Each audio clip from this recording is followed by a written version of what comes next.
Brought to you by KR Mangalam University. We provide you the platform to turn your dreams into reality. Give wings to your aspirations with KR Mangalam University. Supreme court में मंगलवार को वक्फ संशोधन अधिनियम 2025 की संवैधानिक जो चुनौती थी उस याचिका पर सुनवाई हुई। चीफ जस्टिस BR गवई की 2 सदस्यीय पीठ ने अपने पक्ष और विपक्ष की दलीलें सुनी। बेंच ने दूसरे जो जस्टिस थे वो जस्टिस आर्गस्टन मसीह थे। सुनवाई में CJI ने संसद में जो कानून पारित हुआ है इसमें कई सारी दलीलें जब सामने रखी गई तो आर्गुमेंट भी हुआ, बहस भी हुई और दोनों तरफ से जो बहस थी उसको लेकर CJI ने सवाल भी पूछा। CJI ने अधिनियम को चुनौती देने वाली जो याचिकाकर्ता हैं उनसे एक बात कहा कि संसद द्वारा पारित कानूनों में संवैधानिकता की धारणा होती है और कोई कानून संवैधानिक नहीं है, इसका जब तक कोई ठोस मामला सामने नहीं आता अदालतें उसमें हस्तक्षेप नहीं कर सकती। सबसे बड़ा पॉइंट यही था। इसके अलावा जिस चीज का जिक्र हुआ, केंद्र की ओर से सॉलिसिटर जनरल तुषार मेहता ने मुख्य न्यायाधीश BR गवई और न्यायमूर्ति ऑगस्टिन जॉर्ज मर्सी की पीठ के सामने अनुरोध किया।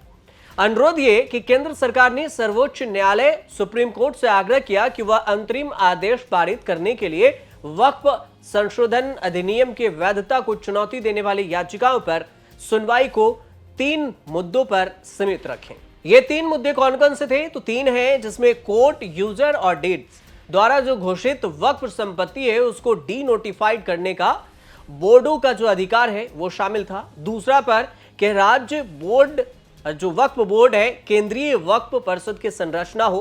तीसरा कि कलेक्टर की जांच रिपोर्ट आने पर संपत्ति को वक्फ की संपत्ति न माना जाए जब तक कलेक्टर इस पर रिपोर्ट न दे दे। वक्फ संशोधन अधिनियम की संवैधानिकता को चुनौती देने वाली याचिकाकर्ताओं की ओर से पेश वकील कपिल सिब्बल और अभिषेक मनु सिंह भी, इन्होंने केंद्र सरकार की दलील का विरोध करते हुए कहा कि महत्वपूर्ण कानून पर टुकड़ों में सुनवाई नहीं हो सकती है। कुछ बहस हुए, कुछ तर्क है, दोनों आपको बताते हैं। कपिल सिब्बल ने तर्क दिया कि संशोधित कानून संविधान के अनुच्छेद 25 यह अनुच्छेद धर्म पालन और उनके अनुरूप आचरण, धर्म का प्रचार करने के अधिकार को गारंटी देता है, इसका उल्लंघन करता है। इन्होंने यह भी कहा कि हम तो सभी मुद्दों पर दलील रखेंगे और यह संपूर्ण वक्फ संपत्ति पर कब्जा करने का मामला है। दूसरा पॉइंट समझते हैं कि राज्य वक्फ बोर्ड और केंद्रीय वक्फ परिषद की संरचना, इस स्ट्रक्चर की बात हुई। मतलब कि waqf by board, waqf by user, waqf by deeds, इन तीनों के घोषित द्वारा जो संपत्ति है डी नोटिफाइड करने की शक्ति। तर्क है कि पदेन सदस्यों को छोड़कर केवल मुस्लिम सदस्य ही इस संस्था में शामिल होने चाहिए, गैर मुस्लिम नहीं। तीसरी पॉइंट में यह हुई कि कलेक्टर की जांच रिपोर्ट आने तक संपत्ति को वक्फ नहीं माना जाएगा। जब कलेक्टर यह पता लगाने के लिए जांच करेगा कि वक्फ घोषित की गई कोई भी भूमि सरकारी है या नहीं, तो फिर जांच रिपोर्ट आने तक संपत्ति को वक्फ नहीं माना जाएगा। कपिल सिब्बल ने सुप्रीम कोर्ट में बाबरी मस्जिद का भी जिक्र किया। तो क्यों किया? क्योंकि कपिल सिब्बल ने सुप्रीम कोर्ट में यह भी कहा कि इस मामले में वक्फ अधिनियम की संवैधानिकता पर अंतरिम आदेश जारी करने पर सुनवाई होनी चाहिए। उन्होंने कहा कि यह कानून और संवैधानिक और वक्फ संपत्ति को कंट्रोल करने वाला और छीनने वाला है।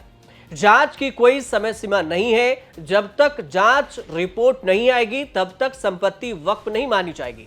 जबकि अल्लाह के नाम पर वक्फ संपत्ति दी जाती है, एक बार वक्फ हो गया तो हमेशा के लिए हो गया।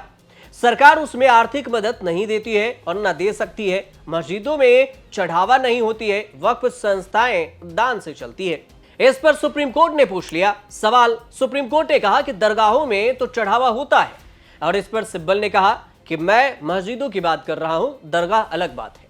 सिब्बल ने यह भी कहा कि मंदिरों में चढ़ावा आता है, मस्जिदों में नहीं, और यही वक्फ बाय यूजर है। बाबरी मस्जिद भी ऐसी ही थी। 1923 से 1954 तक अलग अलग प्रावधान हुए, लेकिन बुनियादी सिद्धांत यही है।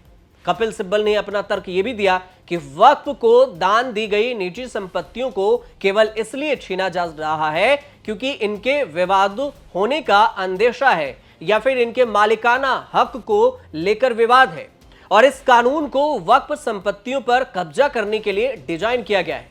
स्टेट धार्मिक संस्थाओं की फंडिंग नहीं कर सकता, यदि कोई मस्जिद या फिर कब्रिस्तान है तो उसे स्टेट उसकी फंडिंग नहीं कर सकता और यह सब निजी संपत्ति के माध्यम से ही होना चाहिए। अगर आप मस्जिद में जाते हैं तो वहां मंदिरों की तरह चढ़ावा नहीं होता और उनके पास 1000 करोड़ 2000 करोड़ नहीं होते हैं। इस पर सीजेआई बीआर गवई ने कपिल सिब्बल की दलील पर यह कहा कि मैं दरगाह भी गया, चर्च भी गया और हर किसी के पास ये चढ़ावे का पैसा है। सिब्बल ने इस पर कहा कि दरगाह दूसरी बात है, मैं मस्जिदों की बात कर रहा हूं। 2025 का कानून पुराने कानून से बिल्कुल अलग है और इसमें 2 अवधारणाएं हैं, उपयोगकर्ता द्वारा वक्फ बनाई गई संपत्तियां और इसका समर्पण। सीजीआई ने सवाल पूछ लिया। सीजीआई बीआर गवई ने कहा कि क्या पहले के कानून में रजिस्ट्रेशन की आवश्यकता थी? तो फिर सिब्बल ने कहा कि हां, इसमें कहा गया था कि इसे रजिस्टर्ड किया जाएगा। सीजीआई ने फिर पूछा कि सूचना के तौर पर हम पूछ रहे हैं जानकारी के लिए कि क्या पुराने कानून के तहत वक्फ संपत्तियों के रजिस्ट्रेशन का प्रावधान अनिवार्य था या फिर सिर्फ ऐसा करने का आदेश था? कपिल सिब्बल ने कहा कि पुराने अधिनियम में शैल शब्द का इस्तेमाल किया गया था। सीजीआई ने तुरंत कहा कि केवल शैल शब्द के प्रयोग से रजिस्ट्रेशन करना या कराना अनिवार्य नहीं हो सकता। ऐसा ही नहीं कर सकते, ऐसा कर नहीं सकते आप। परिणाम क्या होगा इसका, कोई प्रावधान है क्या? तो कपिल सिब्बल ने कहा कि 1954 के बाद वक्फ कानून में जितने भी संशोधित हुए हैं उसमें से वक्फ प्रॉपर्टी का रजिस्ट्रेशन अनिवार्य था। फिर से अदालत ने यह पूछ लिया कि क्या वक्फ बाय यूजर में भी रजिस्ट्रेशन अनिवार्य है या अनिवार्य था कि नहीं? तो फिर सीजीआई ने कहा कि हां, जवाब दिया। अदालत ने कहा तो आप ये कह रहे हैं कि 1954 से पहले उपयोगकर्ता द्वारा वक्फ रजिस्ट्रेशन आवश्यकता नहीं था, 1954 के बाद यह आवश्यकता हो गया। तो सिब्बल ने कहा इस बारे में कुछ भ्रम है और यह 1923 हो सकता है। फिर सीजीआई गवई कहते हैं कि बहुत दबाव है, सिर्फ हम पर ही नहीं बल्कि आप पर भी। सुप्रीम कोर्ट ने सिब्बल से कहा कि हम आपकी इस दलील को दर्ज करेंगे। पुराने अधिनियम के तहत रजिस्ट्रेशन की आवश्यकता थी, लेकिन ऐसा नहीं करने पर क्या होगा इसका कोई प्रावधान नहीं था, इसलिए रजिस्ट्रेशन न कराने पर कुछ नहीं होने वाला था। सीजीआई ने राइट टू वर्शिप और ईएसआई पर भी सिब्बल से सवाल जवाब किया और इस दौरान कई सारे तर्क वितर्क हुए, जिसमें सिब्बल ने यह भी कहा कि अगर किसी प्रॉपर्टी की वक्फ मान्यता खत्म हो जाती है तो फिर मैं वहां कैसे जा सकता हूं। सीजीआई ने यह भी कहा कि मैंने एक एएसआई संरक्षित मंदिर का दौरा किया और मैंने देखा कि भक्त तो वहां जाकर प्रार्थना कर सकते हैं, तो फिर क्या इस तरह की घोषणा से आपका प्रार्थना करने का अधिकार छिन जाता है क्या? तो सिब्बल ये भी कहते हैं कि अगर आप कहते हैं कि वक्फ मान्यता रद्द की जाती है तो फिर इसका मतलब है कि अब वह प्रॉपर्टी वक्फ की नहीं है। मेरा कहना है कि यह प्रावधान अनुच्छेद 25 का उल्लंघन है और न्यायालय के रिकॉर्ड पर लिया गया। याचिकाकर्ताओं ने कहा कि यह कानून संविधान के अनुच्छेद 25 का उल्लंघन करता है और नागरिकों से उनके धार्मिक प्रथाओं को जारी रखने का अधिकार भी छीन लिया गया है या छीन लिया जाएगा। तो कई सारे तर्क वितर्क कोर्ट में वक्फ अधिनियम को लेकर हुआ।